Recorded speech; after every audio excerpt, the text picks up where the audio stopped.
Welcome back to the Late Night Show with Casey the OT. We have an exciting topic today. We will be exploring occupational therapist's role in amputee rehabilitation. And now, here's your host, Casey the OT.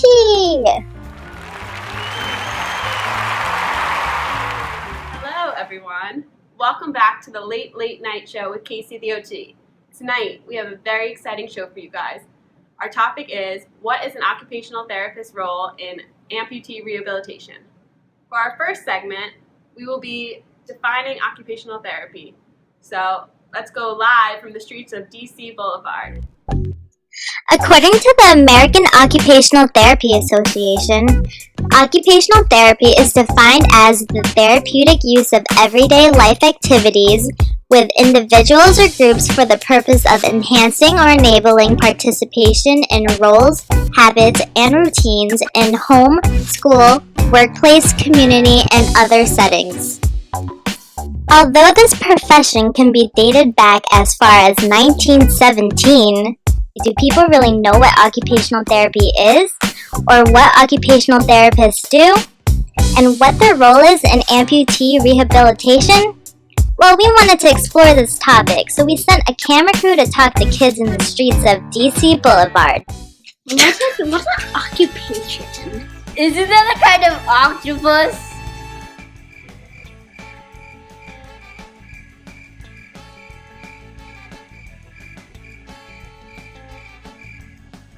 Isn't that like an occupied person? Occupational therapy. But I think it's one of those like PTs, I think. Is that what it is? Where you help someone do something? So, I think occupational therapy is like when people like help you find like an occupation, because it's like literally it says occupation in the word occupational therapy. Or it's like when you're like when you don't know what your job it is and you're like getting like really stressed like you. What is an occupational therapist? I don't even know what that means. Occupational what? Occupational therapy is... Can I go next? What do you think is occupational therapy? Play. Playing? Yeah. Do you know what occupational therapists do? The occupate? Is it a therapist? Is it a therapist that studies occupational things? Okay, Alexa, what do you think occupational therapists do? They give kids shots or something. Do you know what an amputation is? Taking a piece of your body off if it's damaged. An amputation is when they cut off one of your limbs. Tell me what you think an amputation is. I think it's some kind of blood. Isn't it when they cut off people's head? Or like decapitate? Amputation is, I know what an ant is. What's atation? Invitation? I doubt that. So what do you think an occupational therapist would do with a person who got an amputation? Hammer!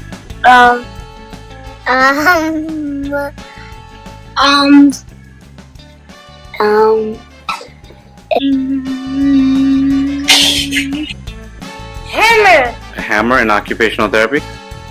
Now, are you the therapist? I don't know that. Give them fake body parts. Give them an artificial leg. If the person got an amputation on their leg, then we make a robot leg.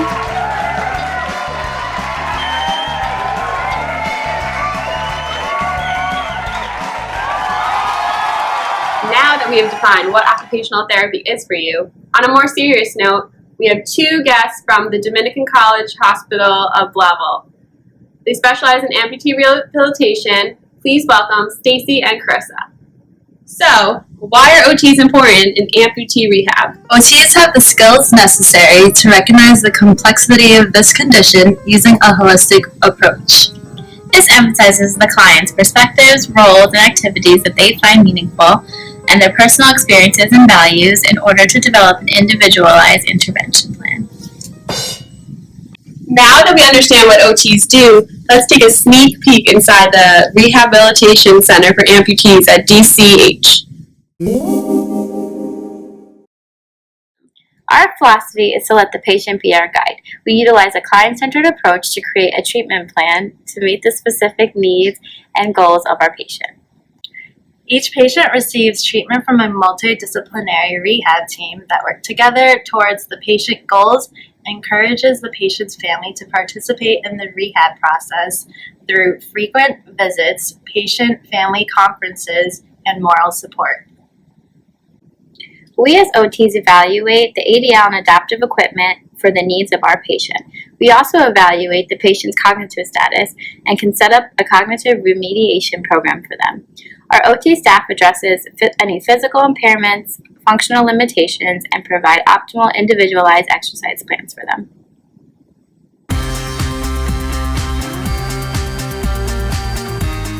Tonight, we have a very special guest joining us. Please give a warm welcome to Carl! This is Carl. He sustained an upper limb amputation during an automobile accident. He will be explaining the interventions he received during the 3 phases of prosthetic rehabilitation from the occupational therapist at DCH. Here is his story. Hi, my name is Carl. I was involved in a motor vehicle accident, and my specific case involves a shoulder disarticulation, which includes a loss of arm and hand functioning. I've been at DCH through every step of my journey so far, and my 2 occupational therapists, Carissa and Stacy, were a huge part of my rehab and have been with me through everything. Following my surgery, I experienced phantom limb, which is the sensation of limb that is no longer there, and my OT was able to assure me that this was normal.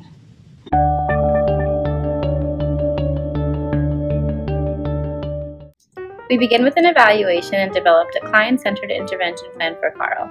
We provided wound care, addressed range of motion, began desensitization techniques to address his phantom limb pain, facilitated edema control, and provided psychological support. All of these were necessary for comfortable and optimal prosthetic use and function.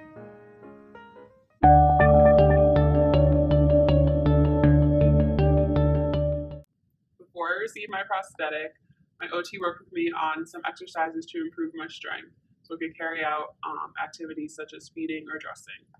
My OT also gave me adaptive equipment. The pre-prosthetic phase is what prepares Carl for prosthetic use, which include scar and soft tissue management, residual limb shaping, muscle training, and developing strength and endurance.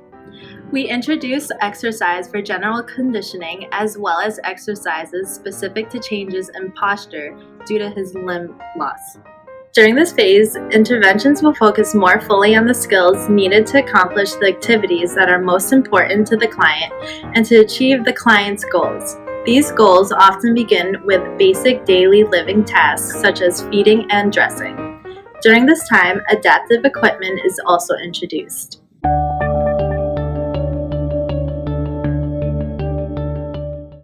When I received my prosthetic arm, my OT and I determined a wearing schedule, how to put it on and off, as well as basic care and maintenance.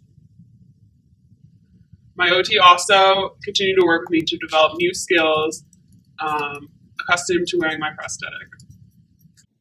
In this phase, we address skills such as donning and doffing prostheses, determining a wear schedule, skin hygiene, and basic care and maintenance of the prosthetic components and accessories. After the client has mastered these initial activities, he begins to use the prosthesis. Some new tasks are introduced to learn how to manipulate objects of various sizes, shapes, weights with the prosthesis to facilitate grasp, decrease compensatory movements, and engage in activities of daily living. My OT also suggested that I meet with somebody who had gone through a similar experience with me, which really helped me cope through this transition process. Throughout the rehab process, OTs provide support to help the clients cope with the devastating psychological effects of an upper limb amputation.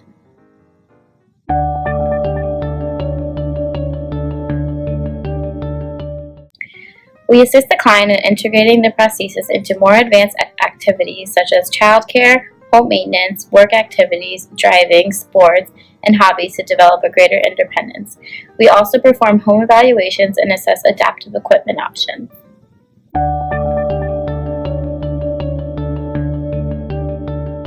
The discharge planning occurs through the entire process.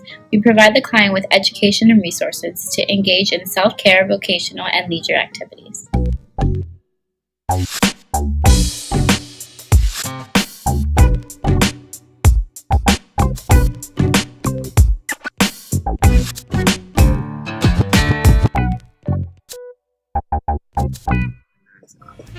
Alright, well that concludes yet another episode of The Late Late Night Show with Casey the OT. Join us next week for a special episode of OT vs PT. What's the difference?